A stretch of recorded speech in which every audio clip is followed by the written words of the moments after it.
Women's basketball is the focus today on NE10 Now, the podcast. Aniya McDonald-Perry from St. Rose Women's Basketball joins us. You guys are off to a 5-1 start in conference as we record this.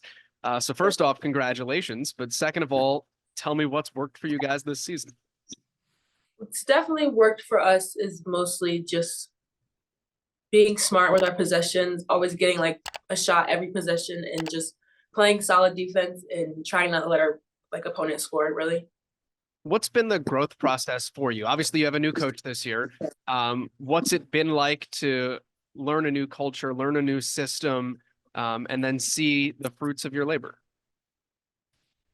It was definitely a difference from like both programs, but I feel like now I'm comfortable here and just being coached by him. It may be hard, but I'm built for it in a way.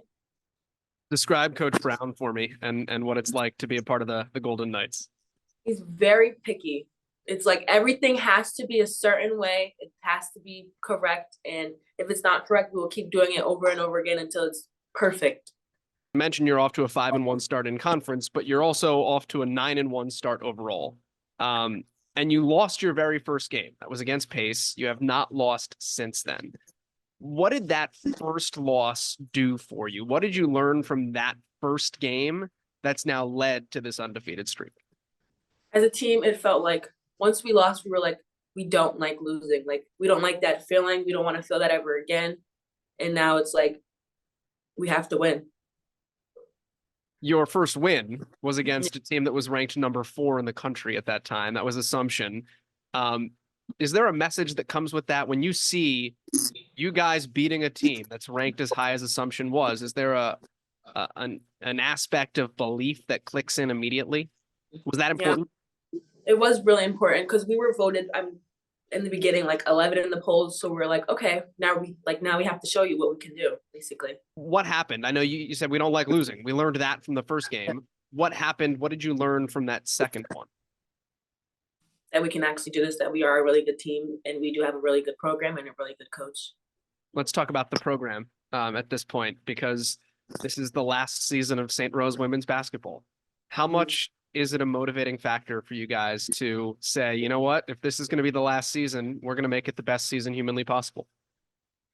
It definitely is a motivator because people still don't believe in us. So it's like, okay, we still have to show you guys that we want to compete, we want to win mostly, and we just want to go out with a bang. Is it a rallying kind of point for you? Yeah. What brought you to St. Rose in the first place? Well, I would definitely say what brought me to St. Rose is just the atmosphere, the people, and then the coaches were really interested in me in the beginning, and it just felt like home. What's it meant to you to be a Golden Knight?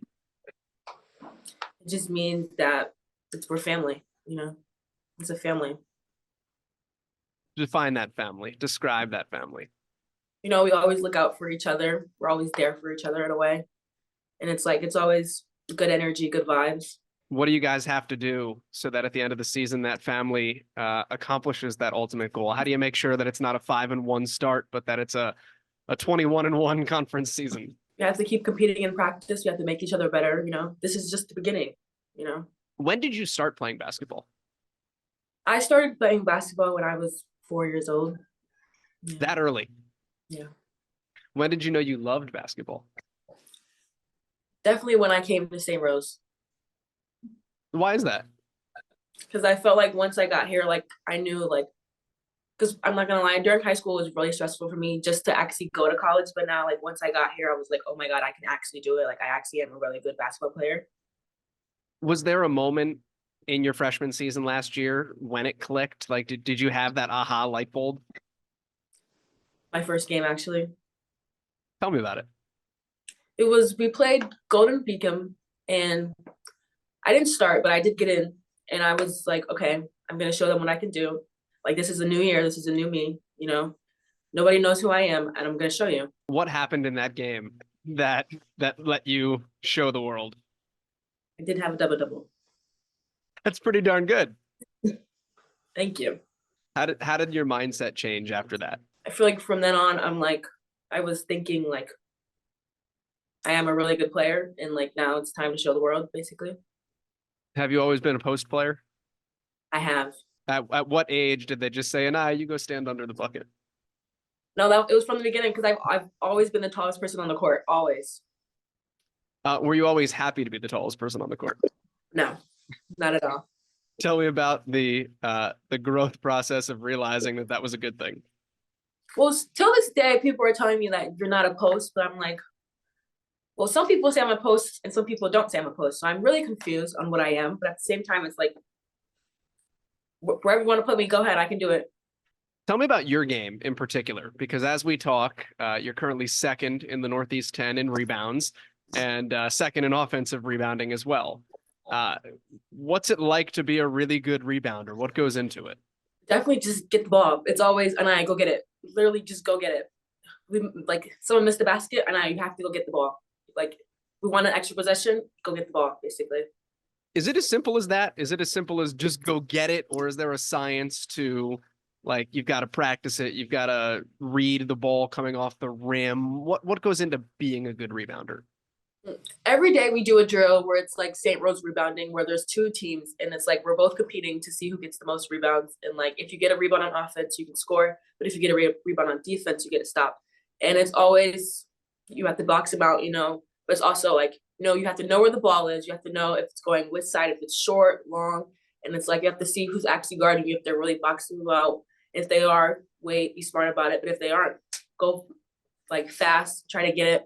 And it's like you have to just know where the ball is at all times. Have you always been a rebounder? Yes, I have. Why? Like, what is it about? Because I know rebounding's tough. You got to be tough-nosed. You got to be physical. What about you has always led to you being that kind of a player? Mostly just always being a post. And also last year, one of my coaches said, we need someone who's going to get the ball. And I was like, I can do it. Aniya McDonald-Perry, congratulations on the hot start for you guys and best of luck reaching all of those goals this year. Thank you so much.